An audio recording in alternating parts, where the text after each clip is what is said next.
प्रकाश अवतारे मी 26 एप्रिल 2025 रोजी चोपडा शहर पोलीस स्टेशनला तक्रारी अर्ज दिलेला आहे। जळगाव पीपल्स कोऑपरेटिव्ह बँकेने माझ्या कर्ज मागणी अर्जावर खोट्या सह्या करून कर्ज मागणीचा प्रस्ताव दाखवलेला आहे, ज्या सह्या मी केलेल्याच नाही आहे। तर त्या सह्यांचं परीक्षण होण्यासाठी मी तक्रारी अर्ज दिलेला आहे इथे की बुवा त्यांच्यावर गुन्हा दाखल करा आणि ते चेक करा सगळं की सह्या कोणी केलेल्या आहे, कोणाच्या सह्या आहे, काय केलेलं आहे असं।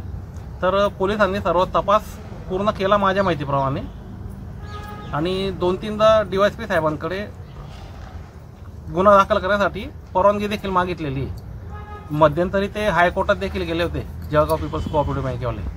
हायकोर्टाने देखील त्यांचं रीट पिटिशन नाकारलेली आहे। आता रीट पिटिशन नाकारल्यानंतर तरी मला असं वाटलं होतं की ते गुन्हा दाखल करतील पोलिस असं, परंतु रीट पिटिशन नाकारली, तपास पूर्ण झाला तरी देखील पोलिसांकडनं मला काही लेखी उत्तरही मिळालं नाही, गुन्हाही दाखल केला नाही त्यांनी आणि काहीच नाही। फक्त तोंडी आश्वासन देत राहिले, करतोय करतोय, थांबा थांबा। त्यामुळे आज आता जवळपास 4 महिने झाले मला उपोषणाला बसावं लागलं। आज माझा उपोषणाचा 2रा दिवस आहे। जोपर्यंत जळगाव पीपल्स बँकेवर गुन्हा दाखल होऊन मला न्याय मिळत नाही तोपर्यंत माझा लढा सुरू राहील, तोपर्यंत मी उपोषण सोडणार नाही।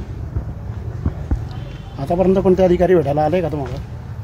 मला फक्त साळवे साहेब भेटायला आले आणि काही आपले पोलीस कर्मचारी जे PI चोपडा शहर पोलीस स्टेशन साळवे साहेब भेटायला आले, बाकी कोणी भेटायला आलेले नाही।